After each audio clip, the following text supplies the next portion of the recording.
75 வருஷமா ஒரு லேண்டுக்காக ஒரு வார் நடந்துட்டு இருக்கு. அந்த வாரானது இதுவரைக்கும் முடியல. அந்த லேண்டோட பேரு பாலஸ்தீன். இஸ்ரேலோட எண்ணம் என்னன்னா, எப்படியாச்சும் இந்த பாலஸ்தீன் வந்து தன்னோட கண்ட்ரோல்ல கொண்டு வந்துரணும் அப்படின்னு வந்து நினைச்சிட்டு இருக்காங்க. அதோட ஹிஸ்டரிய பத்தி தான் நம்ம இன்னைக்கு பார்க்க போறோம். ஆனா அதுக்கு முன்னாடி வெல்கம்ஸ் டு தி நதீம்ஸ் அகாடமி. இன்னைக்கு பார்க்க போற topic unit 4 the world after second world war. அதுல முக்கியமான topic Arab and Israel war. Arab மக்களுக்கும் இஸ்ரேல் மக்களுக்கும் நடந்த வார பத்தி தான் நம்ம பார்க்க போறோம். இந்த லெசனை ஸ்டார்ட் பண்ற முன்னாடி ஒரு சின்ன விஷயம் சொல்லிடுறேன். Zionist movement. இந்த ஜியோனிஸ்ட் மூவ்மெண்ட் தான் ஸ்டார்டிங் பாயிண்ட். இஸ்ரேல் வந்து பாலஸ்தீனுக்குள்ளார கொஞ்சம் கொஞ்சமா உலர வந்தாங்க. அது எப்படின்னு பார்ப்போம். 1896ல டியோடர் ஹெல்ஸ் அப்படின்னு சொல்லப்படுற ஒரு ஜேர்னலிஸ்ட் வந்து ஒரு புக்கை வந்து ரிலீஸ் பண்றாரு. அந்த புக்கோட பேரு த ஜூயிஷ் ஸ்டேட். அந்த புக்ல என்ன சொல்லப்பட்டிருக்குன்னா, யூதர்களுக்கு அதாவது ஜூயிஷ் மக்களுக்கு ஒரு தனி ஸ்டேட் வேணும் அப்படின்னு வந்து சொல்லப்பட்டிருக்கு. இந்த புக் ரிலீஸ் ஆகி அடுத்த ஒரு வருஷத்துல 1897ல வேர்ல்டு ஜியோனிஸ்ட் ஆர்கனைசேஷன் வந்து ஃபார்ம் பண்றாங்க. இந்த மூமெண்ட்டுக்கு பேர் தான் ஜியோனிஸ்ட் மூமெண்ட். அந்த டைம்ல பாலஸ்தீன்ல பாத்தீங்கன்னா ரொம்ப குறைஞ்ச ஜூயிஷ் மக்கள் தான் இருந்தாங்க. சில ஆயிரம் பேர் அப்படின்னு சொல்லலாம். ஆனா பல லட்சம் பேர் வந்து யூரோப்லயும் நார்த் அமெரிக்காலும் இருந்தாங்க. இதுக்கு பேர் தான் டயஸ்போரான்னு பேர். டயஸ்போரான்னு சொல்றது ஒன்றும் இல்லை, தன்னோட நாட்டை விட்டுட்டு மற்ற நாட்டில் போய் இருக்கிறது. அதுதான் டயஸ்போரா. இதில் நான் என்ன சொல்ல வரேன்னா, ஜியோனிஸ்ட் மூவ்மெண்ட்னு சொல்லி ஒரு விஷயம் உருவாகுது. இதனால இஸ்ரேல் கொஞ்சம் கொஞ்சமாக பாலஸ்தீனுக்குள்ளார வர ஆரம்பிக்கிறாங்க. வாங்க நெக்ஸ்ட் படிப்போம். நம்ம எல்லாத்துக்கும் தெரியும், ஃபர்ஸ்ட் வேர்ல்டு வார் முடிஞ்சதுக்கப்புறம் 1919ல் ட்ரிட்டி ஆஃப் வெர்சலிஸ் அப்படின்னு சொல்லி ஒரு ட்ரிட்டி வந்து கொண்டு வரப்பட்டது. அந்த ட்ரிட்டி படி டர்க்கிஷ் அரப் எம்பையர் வந்து வெவ்வேறு நாடுகள் வந்து பிரித்து எடுத்துக்கிட்டாங்க. அந்த விதத்தில் பிரான்ஸுக்கு சிரியா லெபனான் வந்து கொடுக்கப்பட்டது. பிரிட்டனுக்கு ஈராக் பாலஸ்தீன் ஜார்டன் இந்த 3 நாடுகள் வந்து பிரிட்டனுக்கு கொடுக்கப்பட்டது. ஃபர்ஸ்ட் வேர்ல்டு வார் முடிஞ்சதுக்கப்புறம் அரப்ஸ் என்ன நினைச்சாங்கன்னா, ஃப்ரீடம் கிடைக்கும், இண்டிபெண்டன்ஸ் கிடைக்கும்னு நினைச்சாங்க. ஆனால் அது கிடைக்கல.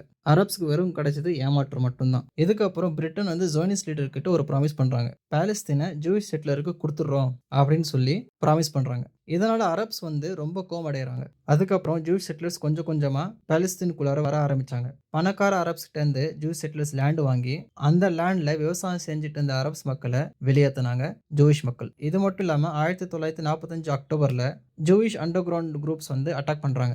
அந்த அண்டர் கிரவுண்ட் குரூப்ஸோட பேர் வந்து இருங்கன் வை லூமி. இன்னொரு குரூப் பேர் வந்து ஸ்டெங் கேங். இந்த 2 குரூப்பும் சேர்ந்து ரயில்வேஸ், பிரிட்ஜஸ், ஆஃபீஸ் எல்லாத்தையும் வந்து அழிக்கிறாங்க. இந்த 2 குரூப்ஸோட அட்டாக்ஸை ஹேண்டில் பண்ண முடியாம பிரிட்டன் வந்து இந்த விஷயத்த யூனியன் நேஷன் கிட்ட வந்து எடுத்துட்டு போறாங்க. நீங்களே பார்த்துக்கோங்கப்பா அப்படின்னு சொல்லி பிரிட்டன் வந்து விட்டுறாங்க யூனியன் நேஷன் கிட்ட.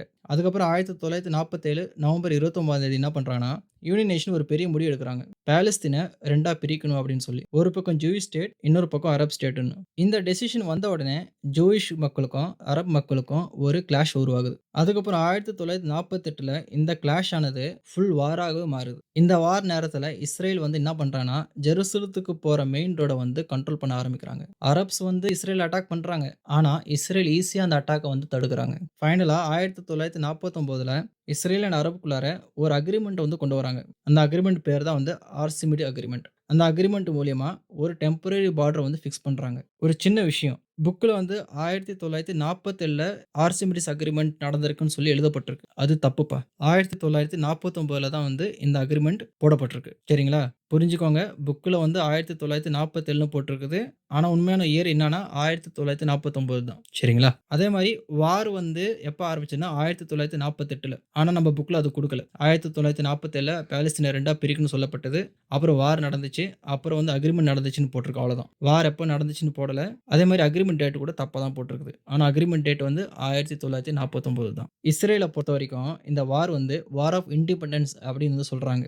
ஆனா அரபை பொறுத்த வரைக்கும் நகாபான்னு சொல்றாங்க. நகாபான்னு சொல்றது பேரழிவு. இந்த வார்னால அரப்ஸ் வந்து பேரழிவுல சந்திச்சனால இந்த வாருக்கு நகாபான்னு சொல்லி பேர் வச்சாங்க. அதுக்கப்புறம் இஸ்ரேல் வந்து யூனியன் நேஷன்ஸ் கிட்ட போய் சேர்றாங்க.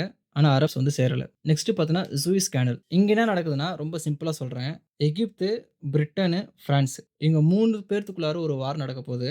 ஆனா இதான் ஆப்பர்ச்சுனிட்டின்னு சொல்லி இஸ்ரேல் வந்து அட்டாக் பண்ண போறாங்க. என்னன்னு பார்ப்போம். 1952ல எகிப்துல வந்து காப் நடக்குது. காப்னு சொல்றது ஆட்சி மாற்றம். அதுல வந்து நசீர் வந்து பவருக்கு வராரு. எகிப்தோட பிரசிடென்ட்டா மாறுறாரு. இவர் என்ன பண்றாருன்னா 1956ல சூயிஸ் கேனலை வந்து நேஷனலைஸ் பண்றாரு. இந்த விஷயம் வந்து பிரிட்டனுக்கும் பிரான்ஸுக்கும் பிடிக்கல. டிப்ளோமசியா டீல் பண்றாங்க. ஆனா ஃபெயில் ஆனனால எகிப்தை அட்டாக் பண்ணணும்னு சொல்லி முடிவு எடுக்கிறாங்க. இந்த 3 நாடுகளிடையே நடக்கிற பிரச்சனை வந்து ஒரு ஆப்பர்ச்சுனிட்டியை யூஸ் பண்ணி இஸ்ரேல் வந்து எகிப்து மேல அட்டாக் பண்றாங்க. எதுக்கு அட்டாக் பண்றாங்கன்னா, கல்ஃப் ஆஃப் அகாபாவ வந்து ஓப்பன் பண்ணணும். இஸ்ரேலோட ஷிப்பிங்க்காக.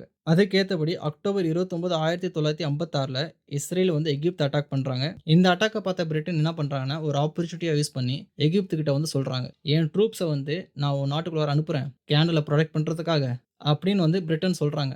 ஆனா, எகிப்து வந்து இத மறுத்துடுறாங்க. எங்களுக்கு ஒண்ணும் உங்க உதவி வேணாம் அப்படின்னு. இதனால கோவடைஞ்ச பிரிட்டனும், பிரான்ஸும் அக்டோபர் 31, 1956ல எகிப்த அட்டாக் பண்றாங்க. முக்கியமா ஏர்ஃபீல்டு, அதே மாரி சூயஸ் கேனல சுத்தி இருக்கிற இன்ஸ்டாலேஷன் எல்லாத்தையும் வந்து பாம் போட்டு உடைக்கிறாங்க. ஃபைனலா உலக நாடுகளோட பிரஷர் தாங்க முடியாம நவம்பர் 6ஆம் தேதி பிரான்ஸும், பிரிட்டனும் தன்னோட அட்டாக்க வந்து நிறுத்திடுறாங்க. இந்த பிரச்சனை முடியறதுக்கு முக்கியமான காரணம் யாருன்னு பார்த்தீங்கன்னா, நம்ம நாட்டை சேர்ந்த நேரு அவர்கள் தான். இவரோட பங்களிப்பு வந்து பெரிதுன்னு சொல்லலாம். நெக்ஸ்ட் டாபிக் வந்து அரப் இஸ்ரேலி வார் 1967. பாலஸ்தீன் லிபரலைசேஷன் ஆர்கனைசேஷன் சொல்லி ஒரு விஷயம் உருவாகுது. அந்த விஷயம் உருவானதுலேருந்து இஸ்ரேல் மேல கொரில்லா அட்டாக் பண்றாங்க. அந்த கொரில்லா அட்டாக் வந்து யார் பண்றாங்கன்னா, சிரியா, லெபனான், ஜார்டன்ல இருக்கிற பாலஸ்தீன் மக்கள்லாம் வந்து சேர்ந்து கொரில்லா அட்டாக் பண்றாங்க இஸ்ரேல் மேல. ஆனா இதுக்கு ஈக்குவலா இஸ்ரேல் கூட வயலன்ட்டா அட்டாக் பண்ணியிருக்காங்க இந்த குரூப் மேல.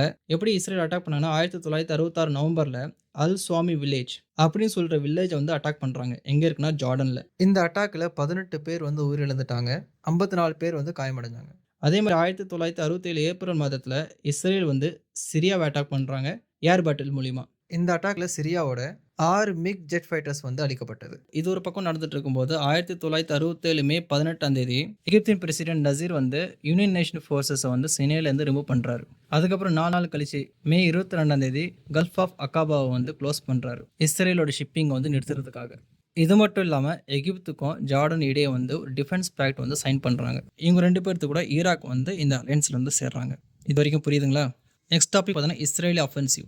1967 ஜூன் 5ஆம் தேதி வந்து இஸ்ரேல் வந்து சடன் ஏர் ஸ்ட்ரைக் பண்றாங்க. அந்த ஏர் ஸ்ட்ரைக் நேம் வந்து ப்ரீ எம்ப்டிவ் ஸ்ட்ரைக். இந்த ஸ்ட்ரைக் மூலியமா எகிப்தோட ஏர் ஃபோர்ஸஸ் வந்து 90% வந்து அழிக்கப்படுது. அது மட்டும் இல்லாம இதனால சிரியாவுக்கு டேமேஜ் ஆகுது. அடுத்த 3 நாள்லயே பார்த்தீங்கன்னா இஸ்ரேல் வந்து பெரிய வெற்றி கொள்றாங்க. அதாவது காசா ட்ரிப்னு சொல்லப்படுற இடத்தையும், அது மட்டும் இல்லாம பெனிசுலால இருந்து east bank of Suez canal வரைக்கும் இஸ்ரேல் தன்னோட கண்ட்ரோல் கொண்டு வந்தாங்க. இந்த வார் பேரு தான் வந்து 6 டே வார். நெக்ஸ்ட் வார் வந்து அரப் இஸ்ரேலி வார் 1973.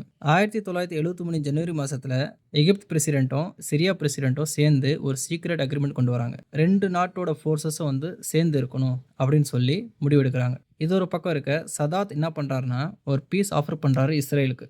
நீங்க சினையை விட்டு கிளம்புங்க அப்படின்னு சொல்லி. ஆனா இஸ்ரேல் வந்து அதை ரிஜெக்ட் பண்ணுது. இந்த பீஸ் ஆஃபரை ரிஜெக்ட் பண்ணனால 1973 அக்டோபர் 6ஆம் தேதி வந்து யாம் கிப்புர்னு சொல்லப்படுற இஸ்ரேலோட ரிலீஜியஸ் டே அப்போ சடன் அட்டாக் பண்றாங்க எகிப்தும் சிரியாவும் சேர்ந்து.